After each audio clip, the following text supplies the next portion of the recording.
Una refinería detiene sus operaciones para un mantenimiento programado. A simple vista, todo parece normal. Pero en las superficies metálicas de los equipos, una amenaza invisible se está gestando en silencio. Al reiniciar la planta, lo que era una simple parada de mantenimiento podría convertirse en una falla catastrófica. Una grieta que aparece de la nada y compromete la integridad de toda una unidad. Y lo peor, lo realmente contraintuitivo, es que esa grieta no se formó durante la operación a alta temperatura y presión. Se formó en el momento de mayor vulnerabilidad del equipo, cuando estaba, digamos, dormido, parado, frío y abierto a la atmósfera. Este fenómeno se conoce como agrietamiento por corrosión bajo tensión por ácido politiónico, o PPTA-SC, por sus siglas en inglés. Es un problema silencioso pero increíblemente destructivo para la industria del petróleo y gas. Hoy vamos a analizar a fondo cómo prevenirlo. Nuestra guía será un documento clave para cualquier ingeniero o técnico en este campo, la práctica estándar NACSP 0170-2012. Nuestra misión es entender no solo qué dice la norma, sino por qué lo dice. Vamos a desglosarla. Claro. Y lo primero que hay que entender es que el PPTA-SCC no ocurre por arte de magia. Para que este desastre ocurra, se tienen que alinear tres cosas. Es como una tormenta perfecta. En ingeniería lo llamamos el triángulo de la falla. Si logramos eliminar solo uno de los lados de este triángulo, la falla simplemente no puede ocurrir. Un triángulo. Me gusta la imagen. Suena a que tenemos tres frentes de batalla, tres flancos que podemos atacar. ¿Cuáles son exactamente? Basado en el apéndice A del estándar, estos tres factores son, primero, un material susceptible. En este caso son los aceros inoxidables austeníticos que han sido sensibilizados. Ya hablaremos de qué significa eso. Segundo, un ambiente específico y muy agresivo, que es la presencia de ácido politiónico. Y tercero, un esfuerzo de tensión, que puede ser residual de la fabricación, por ejemplo en una soldadura, o aplicado por el propio peso o la presión del equipo. Aquí es donde se pone muy interesante. Entonces, toda la norma NACE que estamos analizando no es un simple checklist. Es, en esencia, un manual de estrategias para romper este triángulo. Es un juego de ajedrez contra la química y la física del material. Empecemos por el primer pilar, el más obvio quizás, el material. Si el problema arranca con un material susceptible, la solución más directa parece ser elegir uno que no lo sea. Exacto. Es la primera línea de defensa, la ideal. La clave, como dice la sección 2 del estándar, está en controlar el fenómeno de la sensibilización. Esto pasa cuando el acero se expone a un rango de temperaturas bastante amplio, entre unos 370 grados y 1040 grados Celsius, algo muy común en refinerías. A ver si lo entiendo bien. El cromo es como el guardia de seguridad del acero inoxidable. Es el elemento que forma esa capa pasiva que lo protege de la corrosión. Pero a estas temperaturas aparece el carbono, que es como un mal amigo, y se lleva el cromo a una fiesta en los límites de grano, que son las fronteras entre los cristales del metal. Al irse el guardia de esa zona, esa frontera queda desprotegida y vulnerable. ¿Es algo así? Es una analogía perfecta. Es exactamente eso. Esas zonas, ahora empobrecidas en cromo, son el camino perfecto para que la corrosión ataque de forma intergranular. La grieta avanza literalmente entre los granos del metal. El objetivo entonces es evitar que el carbono secuestre al cromo. Y la norma nos da dos estrategias principales para lograrlo. Bien, ¿cuál es la primera? Suena a que una debe ser más simple que la otra. La primera es la más intuitiva, sí. Si el carbono es el problema, pues usemos aceros con muy poco carbono. Son los conocidos como grados L por low carbon. Por ejemplo, un acero 304L o un 316L. Estos aceros tienen un contenido máximo de carbono de 0.03% en peso. La lógica es simple. Menos carbono disponible, menos malos amigos para llevarse al cromo. Se minimiza la formación de esos carburos de cromo en los límites de grano. Menos combustible para el fuego. Tiene todo el sentido del mundo. Pero me pregunto, siempre hay un pero en ingeniería, ¿no? ¿No hay una desventaja? Si le quitas carbono a un acero, ¿no pierde otras propiedades importantes como la resistencia mecánica a altas temperaturas? Es un sacrificio que siempre vale la pena. Esa es una excelente pregunta. Y sí, totalmente, hay un compromiso. Los grados L tienen una menor resistencia mecánica a temperaturas elevadas en comparación con sus contrapartes estándar, como el 304 normal. Por eso, para equipos que operan a temperaturas muy altas, digamos por encima de los 425 grados Celsius, la segunda estrategia se vuelve mucho más atractiva. De acuerdo, el plan B para altas temperaturas. ¿Y cuál es esa segunda estrategia? Es usar los llamados grados estabilizados químicamente. Los más comunes son el 321, que se estabiliza con titanio, o el 347, que se estabiliza con niobio. Aquí la filosofía es diferente y, la verdad, muy ingeniosa. En lugar de eliminar el carbono, le damos algo que le guste más que el cromo. Espera, eso me parece increíble. Es como darle un juguete nuevo a un niño para que no rompa un jarrón valioso. O sea, ¿se usa la propia química a nuestro favor? Exactamente así. El titanio y el niobio tienen una afinidad química por el carbono muchísimo mayor que la del cromo. Así que cuando el acero está en ese rango de temperatura peligroso, el carbono se une preferentemente con ellos, formando carburos de titanio o de niobio. Ellos se sacrifican, por así decirlo, por el bien común, y dejan al cromo libre y disuelto en la matriz del acero para que siga haciendo su trabajo de proteger la superficie. Fascinante. Es una solución muy elegante, pero la norma también deja claro que no es solo elegir el material correcto de un catálogo, ¿verdad? Volviendo a esa refinería que imaginamos al principio, me imagino que la forma en que se construye el equipo, la fabricación, es igual de crucial. Absolutamente. La sección 2.4 lo detalla muy bien. Las zonas más vulnerables de un equipo casi siempre son las soldaduras. Por eso, es fundamental usar metales de aporte que también sean de bajo carbono o estabilizados. De nada sirve tener una tubería 321 si la soldadura se hizo con un material que sí se sensibiliza. Sería como tener una armadura con un hueco justo en las articulaciones. Claro, el punto más débil. Además, se pueden aplicar tratamientos térmicos de estabilización. Estos se realizan entre 843 y 900 grados Celsius. Con esto, se fuerza la formación de esos carburos buenos, de titanio o niobio, antes de que el equipo entre en servicio. Es como vacular al material contra la sensibilización. Y la norma menciona algo llamado weld overlays, o revestimientos de soldadura. Esto suena como una protección muy localizada y específica. Sí, es una técnica muy efectiva y muy usada. Significa que, sobre un acero base más común, como un acero al carbono, que es más barato, se deposita una capa de soldadura de un material resistente, como un 347.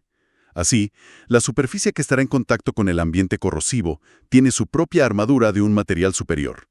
Es una protección localizada justo donde más se necesita, combinando economía y seguridad. Muy bien.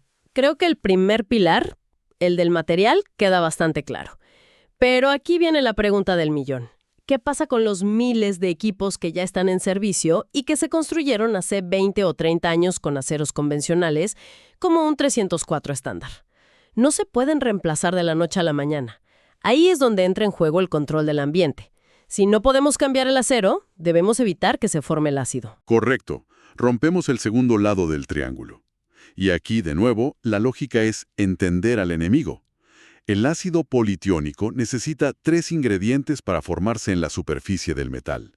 Primero, escamas de sulfuro de hierro, un subproducto normal en las operaciones de refinería. Segundo, oxígeno, que entra cuando abrimos el equipo al aire. Y tercero, agua en estado líquido. Si quitamos cualquiera de esos 3, la reacción no ocurre. La norma NACE nos presenta 3 métodos principales para lograrlo. Vamos con el primero. Si el oxígeno es uno de los ingredientes clave, la solución parece obvia. Hay que eliminarlo del sistema. Ese es el método 1, la purga con nitrógeno seco, que se describe en la sección 3. El principio es simple, como dices. Se mantiene el equipo cerrado y presurizado con nitrógeno, que desplace el aire y con él el oxígeno. Pero el diablo está en los detalles. El estándar hace una advertencia muy importante en la sección 3.3. Y es que el nitrógeno de grado comercial no es 100% puro. Puede contener hasta 1000 partes por millón de oxígeno. Era 1000 partes por millón. A primera vista suena muy poco, ¿no? Es un 0.1%. ¿Realmente esa pequeña cantidad de oxígeno es suficiente para causar un problema tan grave? Sí, y esa es una pregunta clave. La respuesta es un rotundo sí. Porque la reacción puede ocurrir de forma muy localizada, No necesitas inundar el sistema con oxígeno. Pequeñas cantidades, en presencia de humedad y de los sulfuros en la pared, pueden iniciar el proceso de formación de ácido en puntos específicos. Y eso es todo lo que la grieta necesita para empezar a crecer. Por eso la calidad y la pureza del nitrógeno son vitales. Entiendo. O sea, no es un problema de volumen, sino de concentración local. Exacto. La norma incluso sugiere que, opcionalmente, se puede añadir un poco de amoníaco al nitrógeno para neutralizar cualquier acidez que se forme. Pero con muchísimo cuidado, porque el amoníaco es muy corrosivo para las aleaciones de cobre como el latón, que a veces se encuentran en la instrumentación o en los intercambiadores. Hay que saber qué se tiene aguas abajo. Ok, la purga con nitrógeno suena ideal para equipos que puedes sellar herméticamente.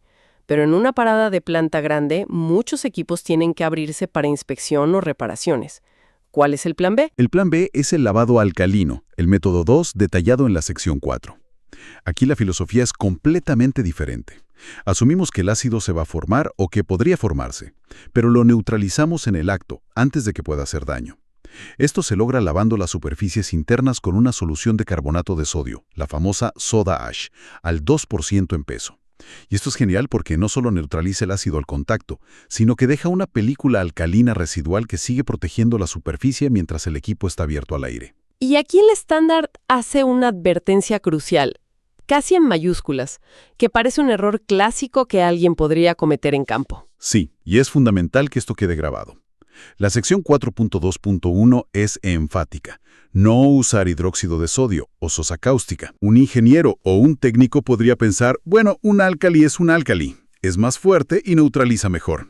Pero la sosa cáustica puede causar otro tipo de agrietamiento por corrosión bajo tensión en aceros inoxidables. El agrietamiento cáustico. Exacto. Sería como apagar un fuego con gasolina. Recuerdo un caso en una planta donde hicieron exactamente eso por error y crearon un problema aún peor del que intentaban prevenir. Es un ejemplo perfecto de por qué seguir la norma al pie de la letra, entendiendo el porqué de las cosas, es crucial. Vaya, eso es una lección aprendida a la mala, sin duda.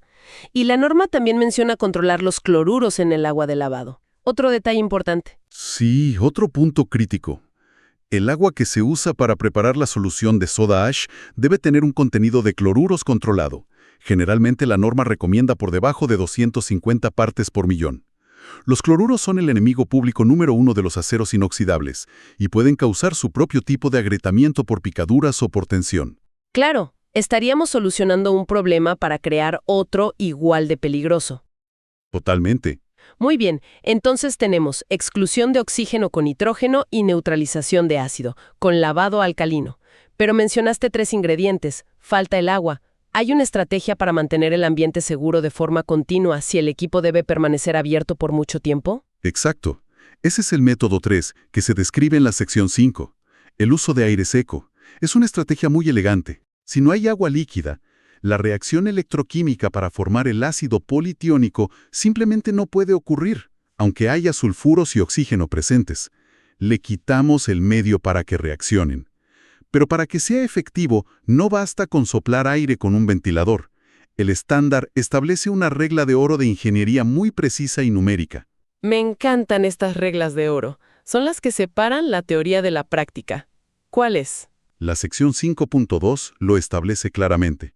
Este método es aceptable si la temperatura del punto de rocío del aire que entra al equipo se mantiene como mínimo 22 grados Celsius por debajo de la temperatura de la superficie metálica.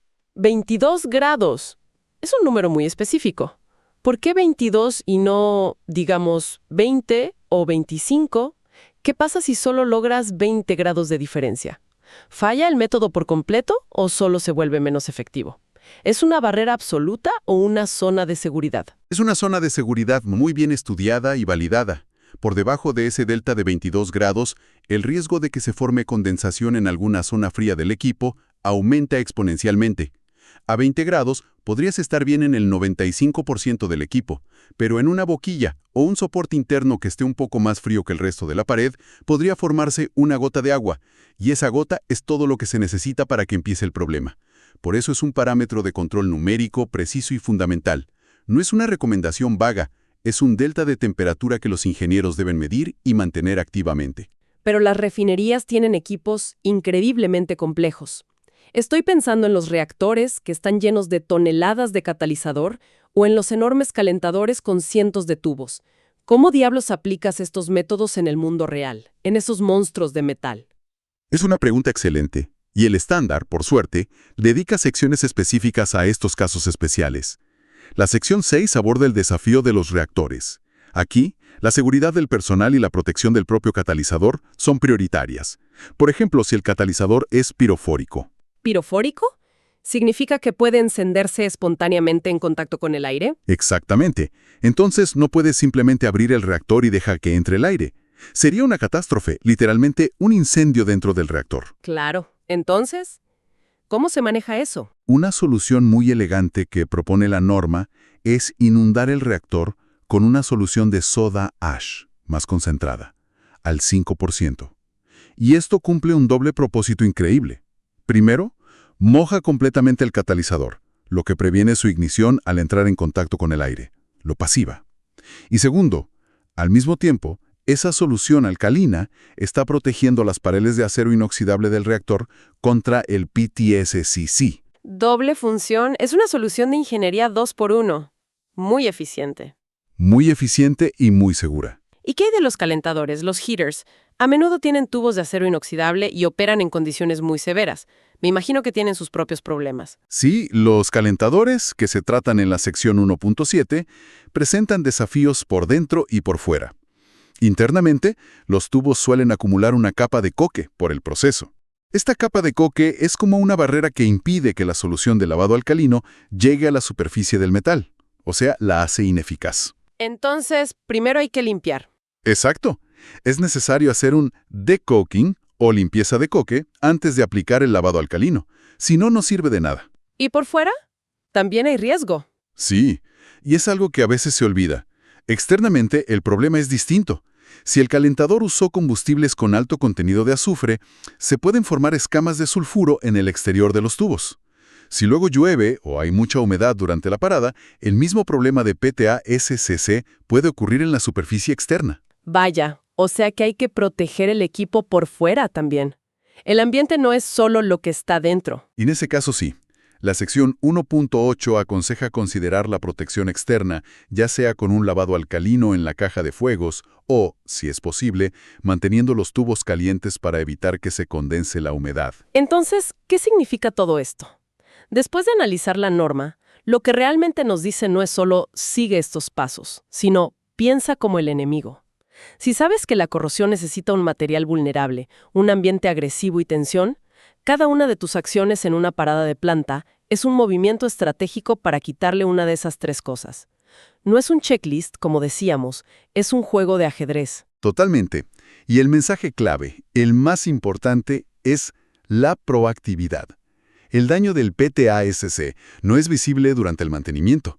No ves una tubería oxidándose o corroyéndose a simple vista. Ocurre silenciosamente, a nivel microscópico. Y la falla se manifiesta, a menudo, durante el arranque, cuando las tensiones y las presiones aumentan y es el peor momento posible para una falla. Es el golpe de gracia cuando crees que ya todo está bien. Exacto. Por eso, la protección durante la parada no es un lujo ni un costo extra. Es una inversión absolutamente necesaria para garantizar la integridad y la seguridad del equipo al volver a operar. Es una estrategia de prevención, no de reacción. Y eso nos lleva a un pensamiento final, para dejar reflexionando. El estándar se enfoca muy específicamente en las paradas de refinería. Pero estos principios de controlar el material, el ambiente y el esfuerzo son universales en la ingeniería. Sin duda, es la base de la ingeniería de la corrosión. Esto me lleva a una pregunta más amplia. ¿Qué otras vulnerabilidades ocultas podrían estar gestándose en equipos que operan durante años? Pensemos en un acero que fue seleccionado en su día por ser resistente, pero que tras una década de operación a temperaturas ligeramente variables, ha comenzado a sensibilizarse de una forma lenta y gradual que nadie anticipó. ¿Cómo vigilamos estos cambios silenciosos en los materiales antes de que se conviertan en la próxima falla inesperada?